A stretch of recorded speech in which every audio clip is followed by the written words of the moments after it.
Hello friends, स्वागत है आप सभी का हमारे यूट्यूब चैनल VKG क्लासे में।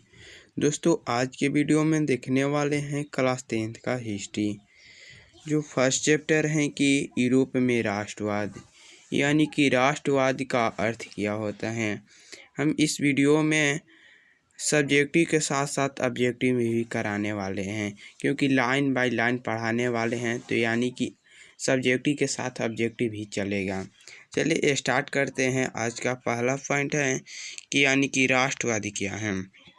जो यूरोप है ना, उसमें राष्ट्रवाद की भावना कैसे उत्पन्न हुई। तो राष्ट्रवाद फ्रेंड्स क्या होता है। तो राष्ट्रवाद एक भावना है। राष्ट्रवाद अपने राष्ट्र के प्रति प्रेम की भावना को व्यक्त करता है। राष्ट्रवाद अपने राष्ट्र के प्रति प्रेम की भावना को व्यक्त करता है। जैसे कि राष्ट्रवाद अपने राष्ट्र के भौगोलिक, सांस्कृतिक और समाज में रहने वाले लोगों में प्रेम और एकता की भावना को प्रदर्शित करता है। ठीक है दोस्तों, राष्ट्रवाद अपने राष्ट्र के भौगोलिक, सांस्कृतिक, समाज में रहने वाले लोगों में प्रेम और एकता की भावना को व्यक्त करता है। ठीक है दोस्तों, अगर राष्ट्रवाद की परिभाषा पूछा जाए कि ये तो ये लिख देंगे, राष्ट्रवाद एक भावना है जो राष्ट्रवाद अपने राष्ट्र के प्रति प्रेम की भावना को उत्पन्न करता है या प्रेरित करता है। दूसरे भाषा में लिख सकते हैं, राष्ट्रवाद अपने राष्ट्र के भौगोलिक, सांस्कृतिक और समाज में रहने वाले लोगों में प्रेम और एकता की भावना को व्यक्त करता है। ठीक है दोस्तों, चलिए अगला क्वेश्चन यानी पॉइंट पर चलते हैं। अगला पॉइंट है कि उदारवाद। उदारवाद क्या है। ठीक है दोस्तों, तो उदारवाद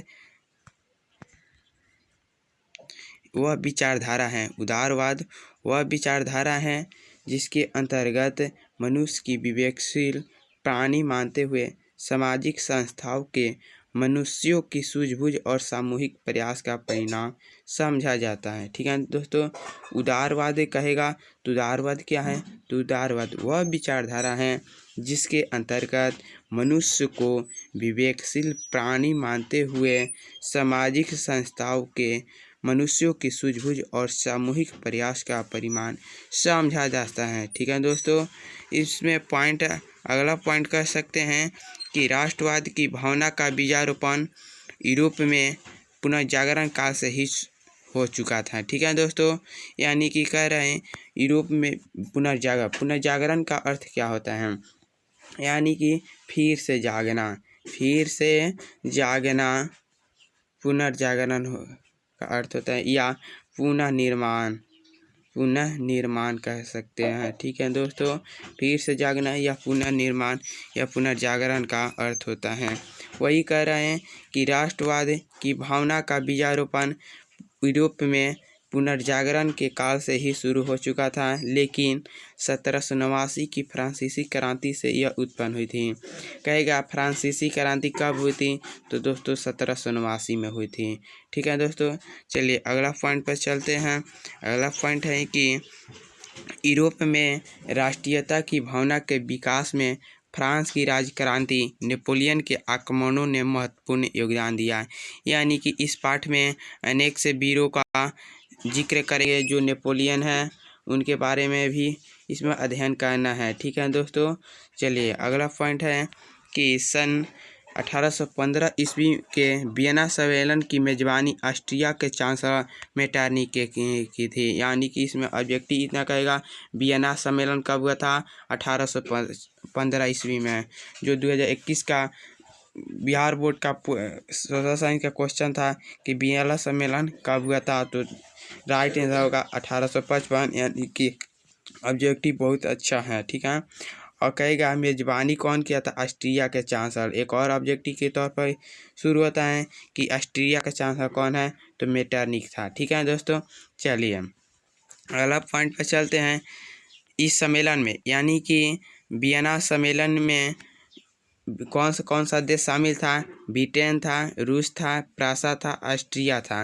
जो 4 ऑप्शन दे देगा और एक में इनमें सभी दे देगा, तो उसमें राइट करेक्ट आंसर हो जाएगा। ठीक है दोस्तों, चलिए अगला पॉइंट कह रहा है कि यूरोपीय ने मिलकर ऐसी व्यवस्था की जिसका मुख्य उद्देश्य यूरोप में शांति संतुलन को स्थापित करना, यानी कि यूरोपीय शक्तियाँ है ना, शक्तियों ने मिलकर ऐसी व्यवस्था की जिसका मुख्य उद्देश्य क्या था, यूरोप में शांति संतुलन को स्थापित करना है। किसी भी देश चाहता है कि मारकाट हो नहीं ना, तो वहीं कह रहा है कि यूरोप में शांति संतुलन को स्थापित करना था, ठीक है, जिसे नेपोलियन के युद्धों ने समाप्त कर दिया था। नेपोलियन का युद्ध लड़ा था, ठीक है दोस्तों।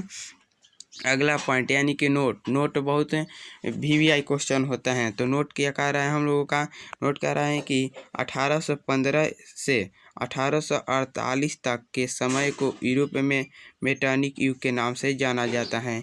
अगर सवाल पूछेगा मेटर्निक युग किसे कहते हैं, तो कह सकते हैं 1815 से 1848 तक के समय को यूरोप में मेटर्निक युग के नाम से जाना जाता है, ठीक है दोस्तों। चलिए अगले पॉइंट पर चलते हैं। अगला पॉइंट है कि वियना सम्मेलन के माध्यम से यूरोप में नेपोलियन युग का अंत हुआ और मेटर्निक युग का शुरुआत हुआ, ठीक है दोस्तों। वियना सम्मेलन है ना, उनके माध्यम से यूरोप में नेपोलियन युग का अंत हुआ और किसका आगमन हुआ, तो मेटर्निक युग का आगमन हुआ, ठीक है दोस्तों। कहेगा वियना सम्मेलन के माध्यम से नेपोलियन में कौन सा युग का अंत हुआ और कौन सा युग का प्रारंभ हुआ, तो नेपोलियन युग का अंत हुआ और मेटर्निक युग का शुरुआत हुआ, ठीक है दोस्तों। अगला पॉइंट है कि फ्रांस में वियना व्यवस्था के तहत क्रांति के पहले की व्यवस्था को स्थापित करने के लिए बूर्बो राजवंश को पुनः स्थापित किया, यानी कि कौन सा राजवंश था, बूर्बो राजवंश, ठीक है दोस्तों।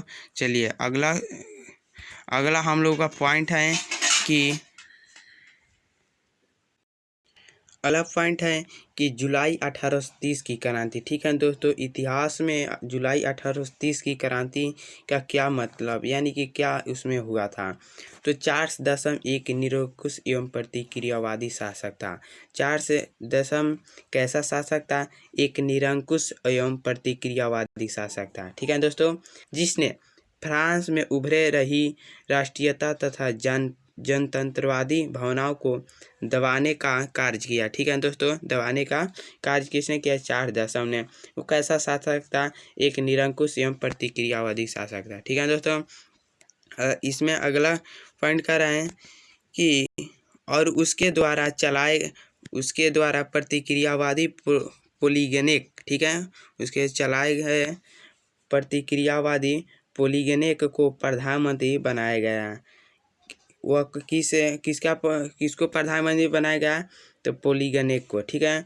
पोलीगेनिक ने सामान्य नागरिक संहिता के स्थान पर शक्तिशाली, ठीक है दोस्तों, शक्तिशाली अभिजात वर्ग की स्थापना किया। इस कदम को उदारवादियों ने चुनौती तथा क्रांति के विरुद्ध षड्यंत्र समझा। षड्यंत्र यानी कि षड्यंत्र का मतलब क्या होता है, उसी के साथ रहकर उसी का विरोध करना षड्यंत्र कहलाता है, ठीक है दोस्तों।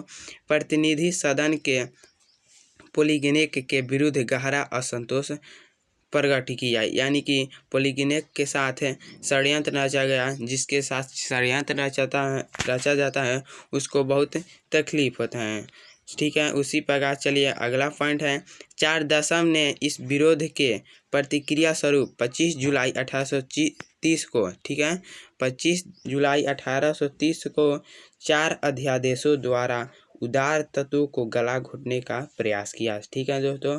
किस तारीख को, 25 जुलाई 1830 को चार्ल्स दशम ने 4 अध्यादेशों को उदार तत्वों को गला घोटने का प्रयास किया, ठीक है दोस्तों।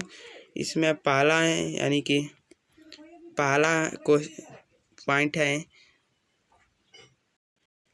इस अध्यादेशों के विरुद्ध में 28 जुलाई 1830 से गृह युद्ध आरंभ हो गया है, यानी कि गृह युद्ध आरंभ कब हुआ हो गया, 18 जुलाई 1830 को, ठीक है दोस्तों। इससे ही जुलाई 1830 की क्रांति कहते हैं। जुलाई 1830 की क्रांति किसे कहते हैं, जो चार्ल्स दशम ने अध्यादेश ने पारित किया, उसके विरुद्ध में 28 जुलाई 1830 को गृह युद्ध आरंभ हो गया, जिसे क्या कहते हैं, जुलाई 1830 की क्रांति कहते हैं। ठीक है दोस्तों, अगला पॉइंट है कि जुलाई 1830 की ईस्वी की क्रांति के परिणाम स्वरूप फ्रांस में बुर्बो वंश का अंत हो गया था। ठीक है, फ्रांस में बुर्बो वंश का अंत कब हुआ था? जुलाई 1830 को। कब अंत हो गया था? जुलाई 1830 को। ठीक है दोस्तों, अगले पॉइंट पर चलते हैं। अगला पॉइंट है कि 1848 की क्रांति के बारे में अगले वीडियो में देखने वाले हैं। तो आई होप आप लोगों को यहाँ तक के वीडियो अच्छा लगा होगा। अगर अच्छा लगा लाइक कीजिएगा, सब्सक्राइब कीजिएगा और दोस्तों के पास ज़्यादा से ज़्यादा शेयर कीजिएगा। तो इस चैनल पर आप लोग को डीपली से पढ़ाई होगा, सब्जेक्टिव के साथ साथ ऑब्जेक्टिव की भी तैयारी होगी और चिंता की कोई बात ही नहीं। ठीक है दोस्तों, तो मिलते हैं अगले वीडियो में। अगले वीडियो में देखेंगे 1848 की क्रांति। ठीक है, आज के लिए इतना ही, धन्यवाद।